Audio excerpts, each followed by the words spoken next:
Welcome back, AMFishers. I'm Bill Georgopoulos, the host of the AMFish Fishing Vlog series. If you have yet to check my channel out or subscribe to it, feel free to get in there and at least check it out. I'm pretty sure you're going to find a lot of value in the video content that I put out there that's fishing related, that'll help you catch a lot more fish and have a lot more successful days on the water. If you do find any of the content value add to you, feel free to hit that like button and share it with anybody you think may be able to benefit from the videos as well. So I'm going to jump straight into this video. This video is all about sharpening hooks, what to use to sharpen the hooks, how often to sharpen the hooks, and how to sharpen them on various types of baits. This here is a hook file, double-sided, good rubber, bendable rubber handle, but it's a good grip. I got this from Bass Pro. I think it was $5 or $6. Great little tool. I actually have 3 or 4 of these, a couple in my kayak, one in my PFD, and one with my shore fishing stuff. It's a great little item here. Solid, and it'll last you a long time, and it doesn't cost a lot of money.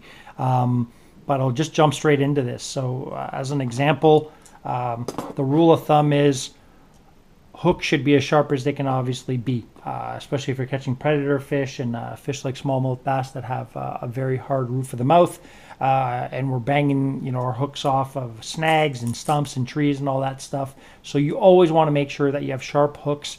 I'll cover in this video now how to actually determine whether or not you have really sharp hooks, and I'll use this frog here as an example. This one's not sharpened. But with this frog here, I'll just squeeze this down. Now, any hook out of a package, I want to be clear about this, any hook right out of a package, say this frog's right out of the package, the hooks will scrape your nail. It's a given. It doesn't matter how sharp they are, they'll always scrape your nail. So I'm just going to make some scrape marks, and you can see them there on my nail. The key thing is, are they sticky hooks? You've probably heard people reference you want to use sticky hooks. Make sure your hooks are sticky. What that means is you want to make sure the hooks, when you drag them across your skin, as you can see, I'm dragging that hook point across. It's not catching anywhere. I'm going to do a quick little sharpen on this hook.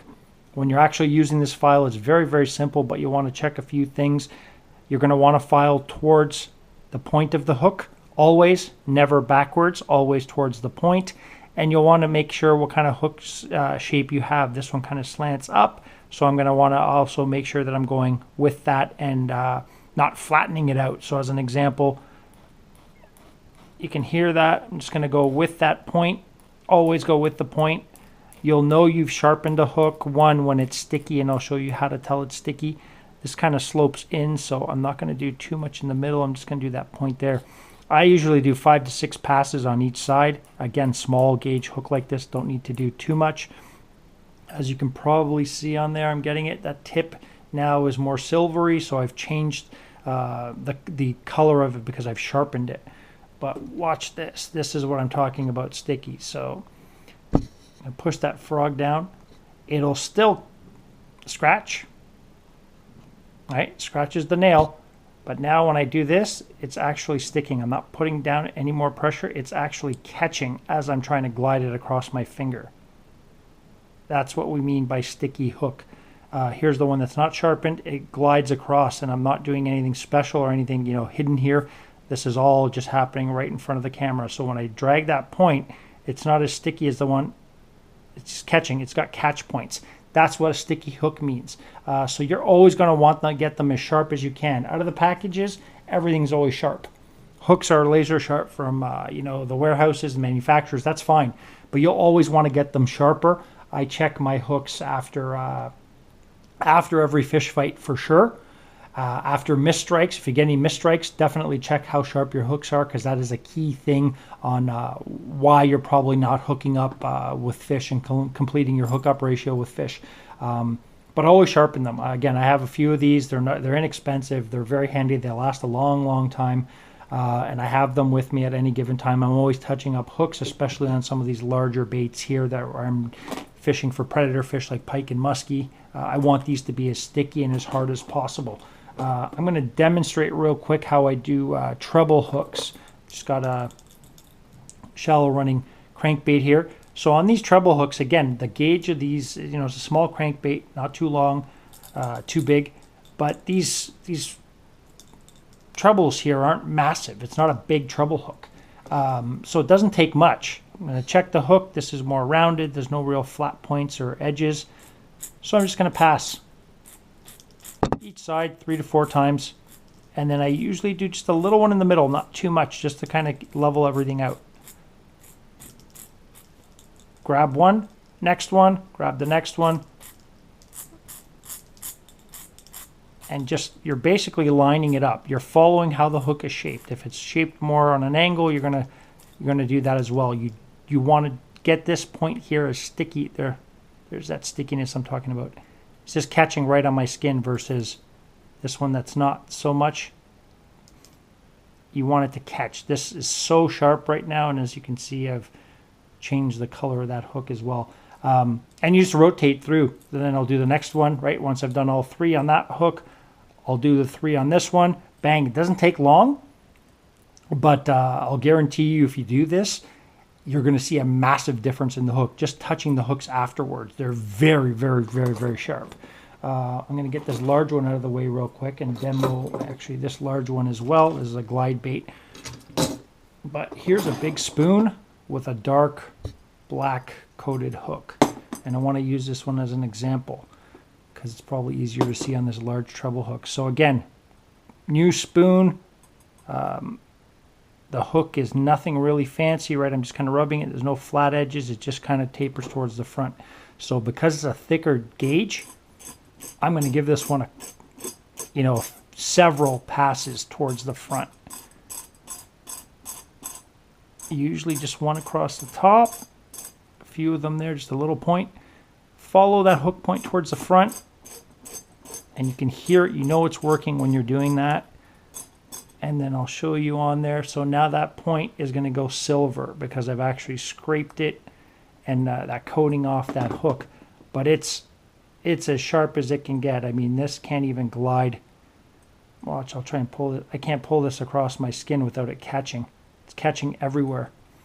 Now the one that's not super sharpened, big difference, right? It's got a few little catch points, but not as many as this one's catching every millimeter or so. So there's a big difference. Get into the habit of doing this, everyone. Like I said, these are inexpensive tools. They're not expensive at all. Here's just another little crankbait, or sorry, a crankbait with a weed guard on it, and it's got one solid hook on the back. This one here, as a style, you push the weed guard out of the way, go forward, and I've done this so many times, so I don't really have to pay too much attention to it because I know exactly what I'm doing on all these baits. Change the color of that one, as you can see there. And I'll actually do the drag test. That's the catch point. That's exactly what you're looking for, is those catch points. Will it scratch a nail? Absolutely. Any hook, again, will scratch a nail out of the package, but you can get them. I'm just clearly showing you can get these a lot sharper than they are out of the package. Another top water bait here as an example. To sharpen this, these hooks are laser. These are trocar hooks, and they're laser. I think they're laser sharpened, if I'm not mistaken, but they've got a specific pattern on them. Flat edges, very, very unique diamond kind of style of the point. So you're going to want to follow that. So example, there's a flat edge on the top. I'm not going to want to do too much with that. I may just kind of do some touch-ups. But I'm going to want to do these flat edges forward that are underneath and maintain that. I don't want to shred any part of this diamond part off. I want to keep it as sharp as I can. Learn to follow the actual structure of the hooks. If they're round, as an example, these are round, but as you can see, they slope upwards. So you don't want to be filing across the top and level this hook off straight. It's up for a reason. It's on a frog, so you want this pointed up and they're slightly slanted up. I'll see if I can get that on my file. So you can see that hook is slightly slanted up. You don't want to be going across it and make it completely straight, because then your frog is going to be, your hookup ratio on that frog is going to be significantly impacted. But on any bait, like I said, on any of these baits, I will go through this and I'll carry this file with me all the time when I'm out fishing. You know, this larger one here is an example. I'm out muskie fishing and pike fishing quite a bit. Again, big trebles, just grab a treble. I look at the hook, I say, okay, it's fairly round, no real flat points that I have to focus on. And again, I'm just showing you the ease of this. This file does a great job. I do a couple of passes across the top to level off my work. Few seconds per barb, per hook.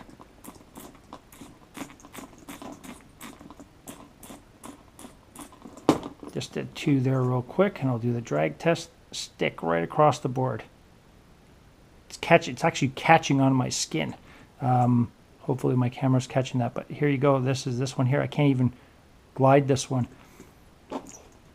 Versus the other one here that's out of the package, and you can clearly see I'm gliding that. Go back to when I sharpened, and it's catching. It's actually catching. It's going to dig in if I push any harder. So get it. Like I said, guys, get into the practice of doing this.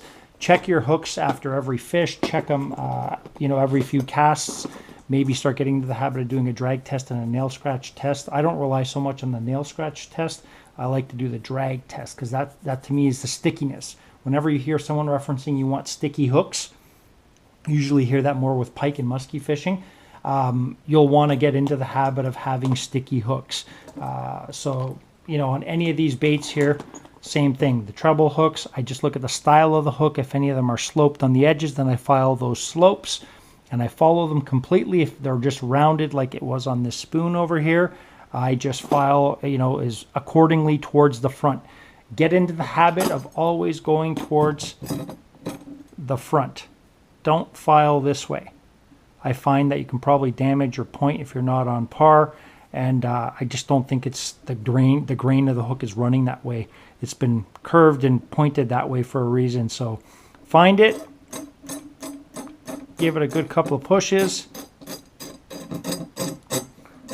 Level off the top. On some of your larger baits, this one here, you can try and get the barb a little bit, you know, just a little bit like this. I try not to because you can actually, you know, take that barb completely off your hook. So if you do want to fish with the barb, that little secure barb there, I wouldn't recommend going too crazy on it. I mean, you know, even a few touch-ups like that will probably help a little bit. The main part is the main point of the hook. You just want that to be as sticky, there we go, as sticky as possible. That's the big focus of this video, is do this often, check your baits often, after every snag, again, after every fish. Have one of these handy everywhere you are, in your pocket. That way you're not, you know, searching for it and neglecting sharpening your hooks. You always want to get into the habit of sharpening your hooks as often as you can, and I don't think you can do it too much. Again, it's not going to be 30-40 passes on each barb. You're pretty much doing, you know, 3 or 4 pushes, depending on how dull that hook is. There may be times where you might do 5 or 6 pushes forward to make sure that you've got a really sharp hook, and that's totally fine. But you'll notice the big difference, like I said, once you touch them afterwards. You know, I'm just tugging on this lightly, and these hooks will go right into my finger. They're actually just catching on the skin. And these are ones that I've sharpened before I shot this video on that little one there.